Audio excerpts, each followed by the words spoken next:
inTrips app tutorial part 5. How to make an investment. Step 1. After successfully registering, log in with your account password to access the homepage.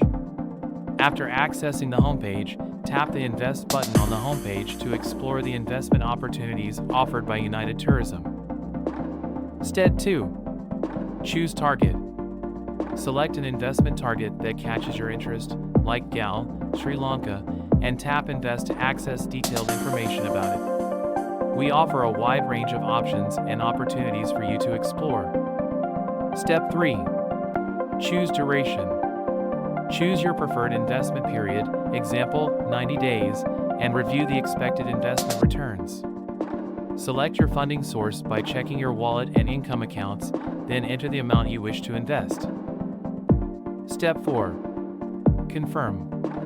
Agree to the investment terms by checking the box that indicates you have read and agreed to the investment agreement. Confirm your investment by entering your transaction password and tapping OK. Thank you for your attention. Download the inTrips app.